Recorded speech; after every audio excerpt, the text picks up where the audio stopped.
Las 10 de la noche y es la hora de opinar. Hoy con Ildefonso Guajardo, secretario de Economía.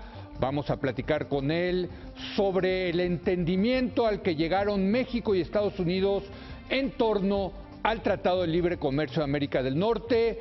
Después viene Moisés Kalach, director general del Consejo Consultivo Estratégico de Negociaciones Internacionales, el representante del sector privado en la renegociación, precisamente para profundizar en este tema del entendimiento entre México y Estados Unidos sobre libre comercio. Así que quédese aquí en Foro TV, que ya comenzó la hora de opinar.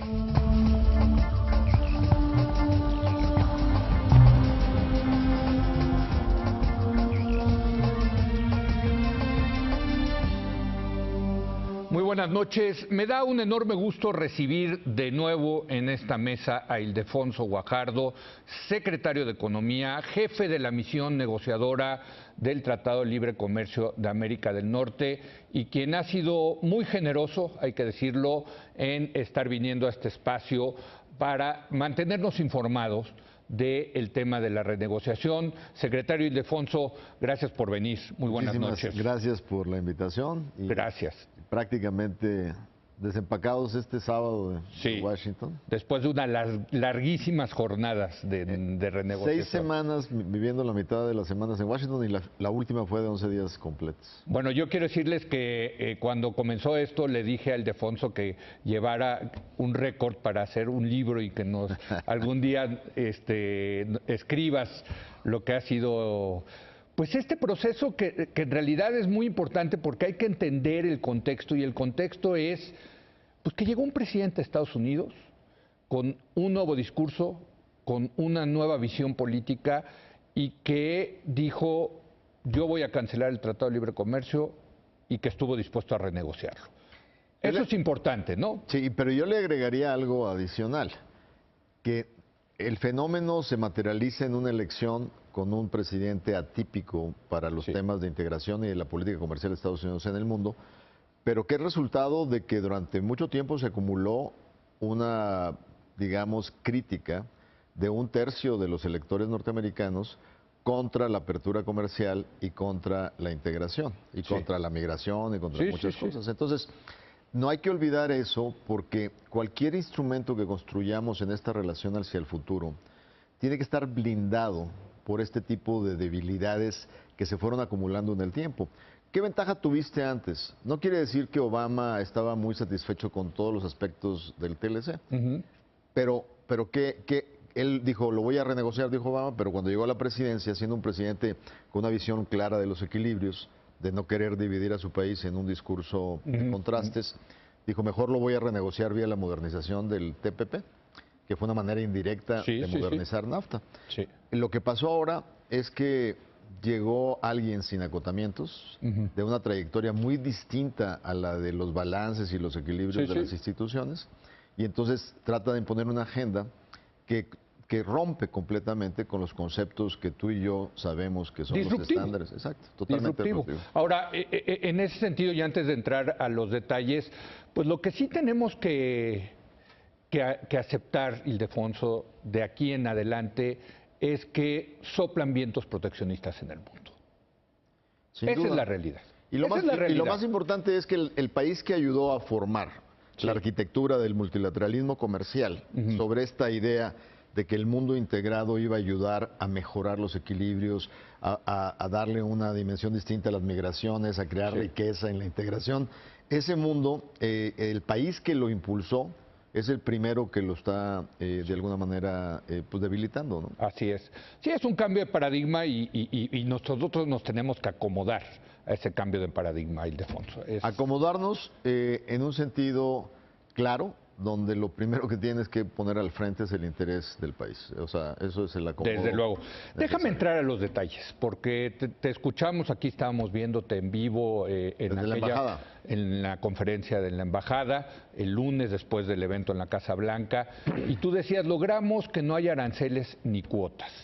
Ahora, viendo que parte del acuerdo, al parecer, tiene que ver con esta cuestión del 232, que ahorita nos los explicas bien, etcétera, Me parece que ahí sí hay una cuota en el sector automotriz. Pero déjame, sí me gustaría, ya que me das esta oportunidad de ampliada, además, un poco ver la estructura integral y luego en qué sentido mi afirmación es distinta. Yo te diría, acuérdate que empezamos con posiciones clarísimas de parte de ellos y fue donde nosotros nos comprometimos con el Senado de la República con objetivos fundamentales.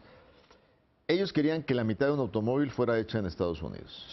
Ellos querían dinamitar los mecanismos de solución de controversias, ya sea debilitándolos para que no fueran efectivos o desapareciéndolos.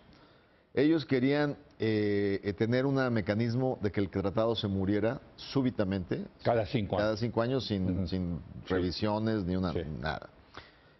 Querían adicionalmente que las reglas de origen de prácticamente todo se fueran altísimas, o sea, 90 y 100% en cosas que serían muy dañinas para la integración industrial y la competitividad de América del Norte.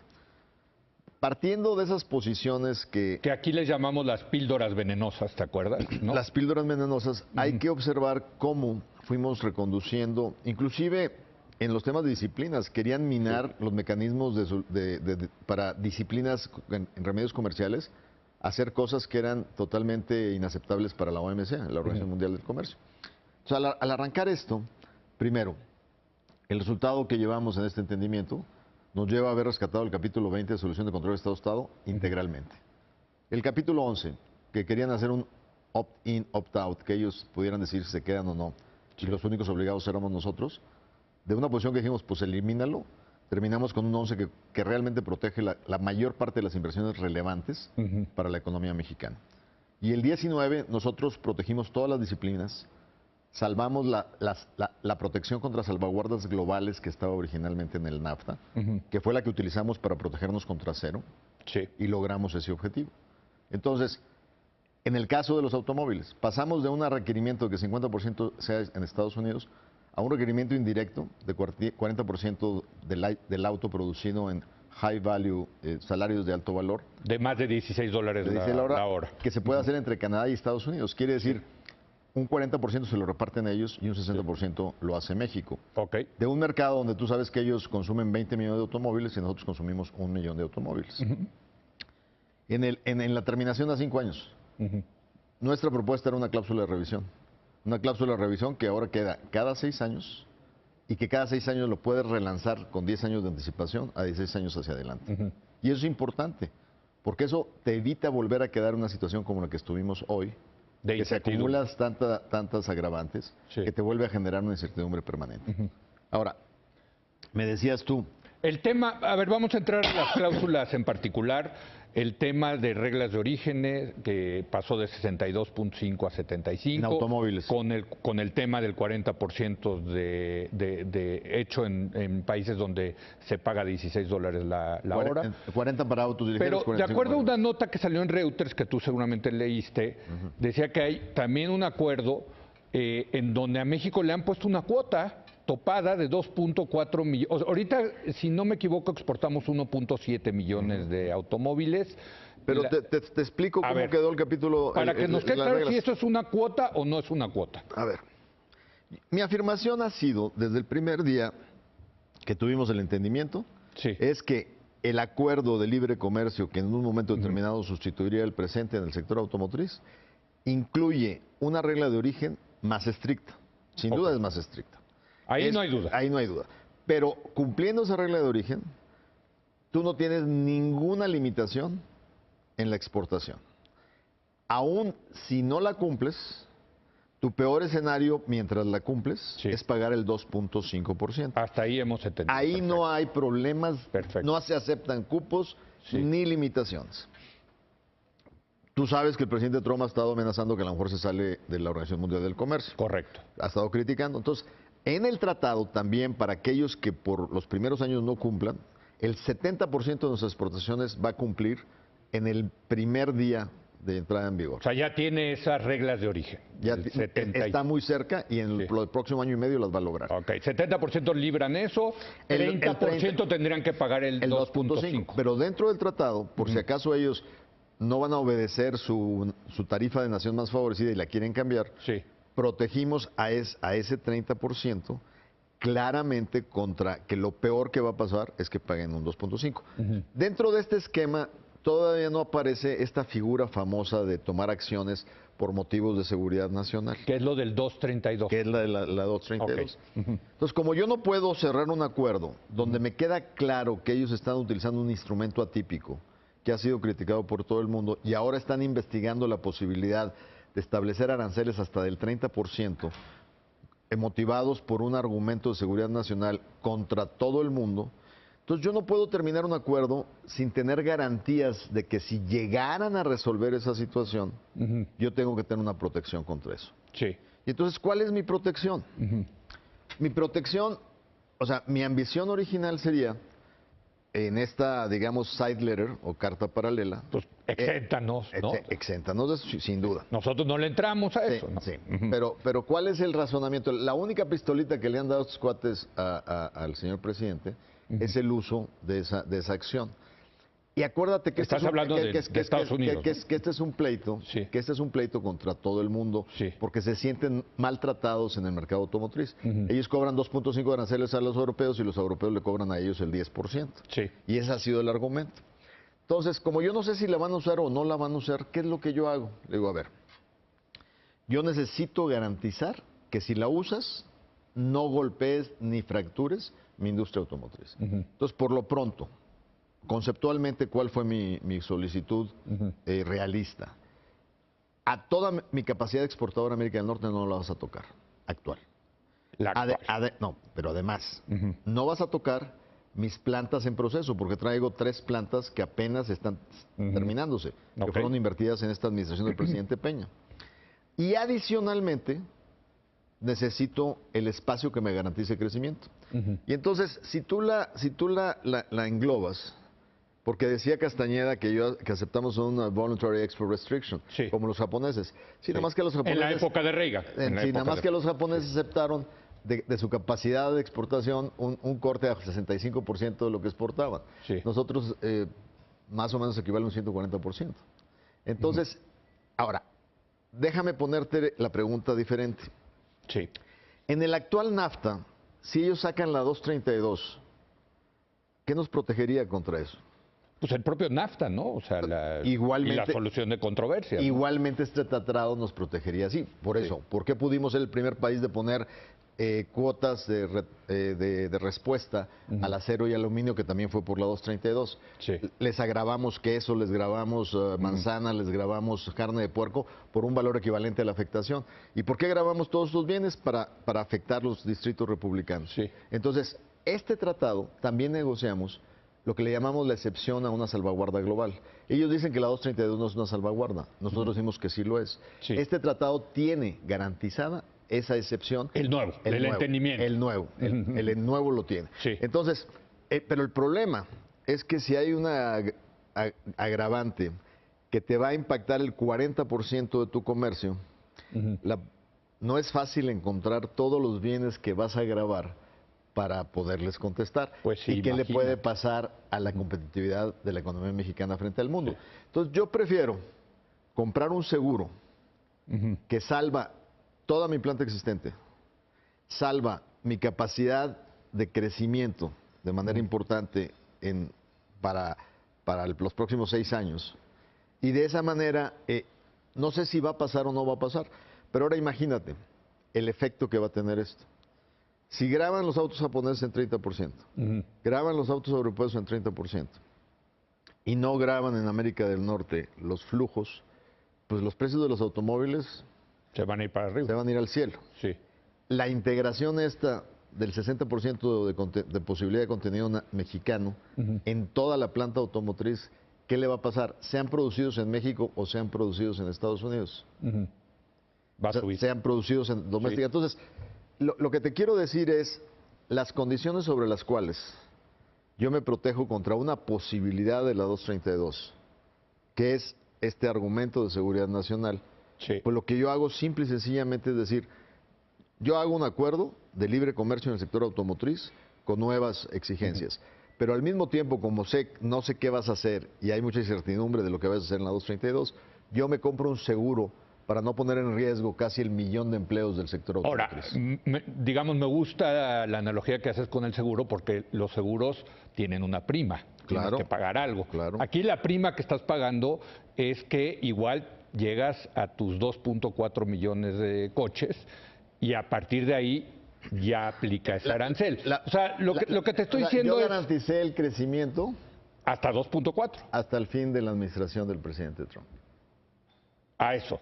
Pero te lo digo porque México, digamos, el gran sector beneficiario del TLC para México ha sido la industria automotriz. Ha venido creciendo impresionante, ¿no? Sin duda es el sector que ha transformado, pero gracias a la automotriz ahora exportamos aeroespacial. Sí. Tenemos dispositivos médicos, tenemos Pero antes, electrónicos. como dicen en inglés, the sky was the limit, ¿no? O sea, no estaba topado. Hoy sí está topado. Estás hablando de un escenario. Exacto. Si Mi Trump... tratado negociado es libre comercio. Exacto. Pero entonces tú estás hablando de una posibilidad que a lo mejor es de alta probabilidad. Contra ella yo me compro un seguro. Sí, yo creo que hacia allá va Trump, ¿eh? No sé qué opines tú, pero yo creo que todos los vientos proteccionistas van hacia allá. Sí, pero yo creo que sí les va a poner el arancel. Pero supongo que sí va hacia allá. Sí. Supongo que sí va hacia allá. ¿Qué va a terminar pasando si va hacia allá? En donde va a cerrar prácticamente el mercado de América del Norte a otros mercados y automáticamente este mercado pues, va a jalar una serie de componentes y de integración que te va, sí, efectivamente, si eso se mantiene por más de 6 años, pues evidentemente hoy estás en 1.7% de vehículos sedán. Sí. Aquí todavía... Lo de las pick-ups es otra cosa, ¿no? Es otra cosa, y es otra cosa que acuérdate que somos los únicos exportadores de pick-up al mercado de Estados Unidos. Sí. Y que está... Hay después, en la letra fina que verás que hay elementos bastante positivos. Ok. Pero el asunto aquí más importante es que, porque dices, sí, pero le diste certidumbre a un comercio de casi 30,000 millones en productos frescos. Sí. Le quitaste todas las locuras de llevar al cielo las reglas de origen en todos los demás sectores de manufactura de la economía mexicana. Adicionalmente, regresaste la certidumbre de los mecanismos de solución de controversias. Nosotros resolvimos disciplinas del 19 de remedios comerciales. Los canadienses hoy están peleando en la mesa el mecanismo de solución de disputas. Pero entonces, en su conjunto, frente a los escenarios posibles, ¿qué es lo que haces? Le das algo fundamental. Ya la certidumbre nos estaba costando. Lo que vas a observar es que si esto llega a aterrizarse y a materializarse, hay muchas inversiones que están a punto de anunciarse que no se han anunciado porque no sabían cuáles iban a ser las nuevas reglas del juego. Y yo insisto, y por eso empecé esta entrevista del día de hoy, porque yo creo que hay que entender el contexto. Si el contexto es que vienen esos vientos, que hay vientos proteccionistas y que efectivamente viene esa tormenta proteccionista, pues cambiaron las condiciones. Y en ese sentido, si esas son las condiciones ahora, pues evidentemente vamos a llamarlo cuota de 2.4 si se... Pero es que no estoy de acuerdo contigo. ¿No quieres llamarle cuota? No, a ver. Lo que pasa es que yo hago un tratado... a mí no me parece mal. Sobre las reglas reales. Sí. Entonces, si el escenario avanza a donde esos señores utilizan la famosa excusa de seguridad nacional contra todo el mundo... El 232. Mi acuerdo no me impide llevarlos a un panel de OMC y no me impide llevarlos aquí dentro a una controversia con mi salvaguarda global para pedirles que me paguen los daños ocasionados. O sea, eso sigue vigente. Pues sigue vigente. Ahora, ¿qué te impide que cualquier acuerdo que tengas un nuevo gobierno lo viole? Dime, el que quieras. No, bueno, y sobre todo con este señor, digo... Pero lo mismo te puede pasar de repente con tu acuerdo con Europa y de repente pueden decidir que en un tema tienen mucho daño y que ya no te van a dejar que exportes. Bueno, pues ahí está la solución de controversias, es lo importante. Es lo importante, tu capacidad y tu... Entonces, lo que quieres dar en los acuerdos son instrumentos que te permiten la defensa y eso se mantiene en el nuevo NAFTA. Ahora, si ellos van a hacer eso e insisten en hacerlo independientemente de que tengan la capacidad de llevarlos a una controversia. Tú tienes el side agreement, el acuerdo para que mientras son peras o son manzanas, no sufra nadie del 1,000,000 de empleados en el sector autopartes y automotriz. Bueno, vamos a una breve pausa y regresamos con Ildefonso Guajardo en un momento más.